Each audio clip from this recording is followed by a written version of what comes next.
कविता जिसने सौरभ को नाम दिया नेताजी सुभाष चंद्र बोस, मैं वो कविता आप लोगों तक पहुंचाना चाहता हूँ। एक बार आपकी तालियों का प्यार मुझ तक पहुंच जाए। कि घोर अंधियार है उजास मांगता है देश, घोर अंधियार है देश, छाया पतझड़ मधुमास मांगता है देश, कुर्बानियों का एहसास मांगता है देश, कुर्बानियों का एहसास मांगता है देश। एक बार फिर से सुभाष मांगता है देश, एक बार फिर से सुभाष मांगता है देश, एक बार फिर से सुभाष मांगता है देश। चंद काले पन्ने फाड़े, चंद काले पन्ने फाड़े गए हैं किताब से, इतिहास को सजाया खादियों गुलाब से। पूछता हूँ क्यों सुभाष का कोई पता नहीं, कैसे कहूँ बीती सत्ता की कोई खता नहीं। एकाएक वो सुभाष जाने कहाँ खो गए, और सारे कर्णधार मीठी नींद सो गए। मानो या न मानो फर्क है साजिशों भूल में, छुपा है समय की धूल में, कोई षड्यंत्र छुपा है समय की धूल में, कोई षड्यंत्र छुपा है समय की धूल में। गांधी का अहिंसा मंत्र रोता चला जा रहा, पंक्तियां देता हूं आप लोग समर्थन देना, कि गांधी का अहिंसा मंत्र रोता चला जा रहा, गांधी का अहिंसा मंत्र रोता चला जा रहा। देखिए ये लोकतंत्र सोता चला जा रहा, आजादी की आत्महत्या पे क्यों सभी मौन हैं, इस कौन कौन है।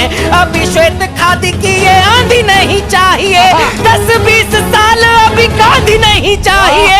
सोए हुए शेर की तलाश मांगता है देश, एक बार फिर से देश, एक बार फिर से सुभाष मांगता है, एक बार।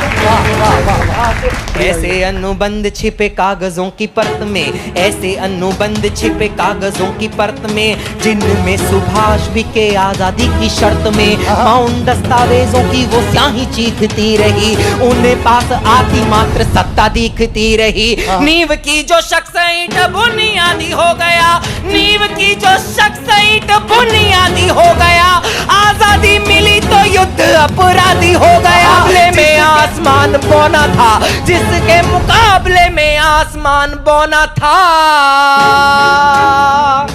अपराधी कहा जिसे राष्ट्रपिता होना था, अपराधी कहा जिसे राष्ट्रपिता अपराधी कहा जिसे राष्ट्रपिता होना था। इस कविता का जो सर्वश्रेष्ठ बंद है वो आप लोगों के नाम। अनुबंध के वो पृष्ठ फाड़े जाने थे तभी, अनुबंध के वो पृष्ठ फाड़े जाने थे तभी, आंखों में गोरों के पेन गाड़े जाने थे तभी।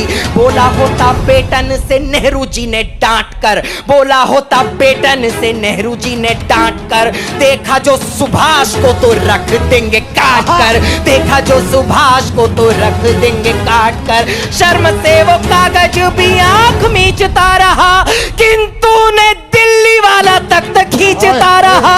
ऐसे शासकों का वनवास मांगता है देश, एक बार फिर से सुभाष मांगता है देश। कि हम लोगों से ये कहा गया कि नेताजी सुभाष चंद्र बोस ताइवान के ताई हाकू हवाई अड्डे से उड़े और ऊपर जाकर के प्लेन क्रैश हो गया, जिसमें उनकी मृत्यु हो गई, ऐसा हम लोगों से कहा गया। पढ़े लिखे लोग सामने हैं, वो कथावाचक मेरे सामने बैठे हैं जिन्होंने राम को दोबारा जीवंत अवस्था में ला करके खड़ा किया। मैं उनके सामने कहने की हिम्मत और कोशिश करता हूं दोस्तों, आज हवाई जहाज कितने हैं पूरे देश में, पूरे की पूरी दुनिया में, शायद उनकी गणना हम लोग उंगलियों पर कर नहीं सकते। उस समय कितने रहे होंगे। आज भी अगर कोई वैमानिक दुर्घटना होती है तो उसका ब्यौरा दर्ज किया जाता है, रजिस्टर्ड की जाती है घटना, ब्लैक बॉक्स खोजा जाता है, उसके कारणों का पता लगाया जाता है। जिस दिन, जिस हफ्ते, जिस महीने, जिस साल हम लोगों से कहा गया कि नेताजी हवाई अड्डे पे मारे गए, हवाई जहाज में मारे गए, उस दिन, उस हफ्ते, उस महीने, उस साल, उस देश के पास ऐसा कोई ब्यौरा नहीं मिलता। हम लोगों से ये झूठ क्यों कहा गया, ये अंतिम बंदे करके स्थान लेना चाहता हूं। भैया स्वागत, भैया स्वागत। कि कहते हो बैठे थे सुभाष, कहते हो बैठे थे सुभाष जिस विमान में, हो गया है ध्वस्त वो विमान ताइवान में, हो गया है ध्वस्त वो विमान ताइवान में। सूर्य के समक्ष वक्ष तान घटा छा गई, भाग्य की कलम स्याही से कहर ढा गई। दिव्य क्रांति ज्योत को अंधेरा, दिव्य क्रांति ज्योत को अंधेरा आके छल गया। बोलते हो सूर्य पुत्र चिंगारी से जल गया, बोलते हो सूर्य पुत्र चिंगारी से जल गया। आपसे वो जली हुई लाश मांगता है दे, एक बार फिर से सुभाष। वाह वाह वाह वाह वाह वाह।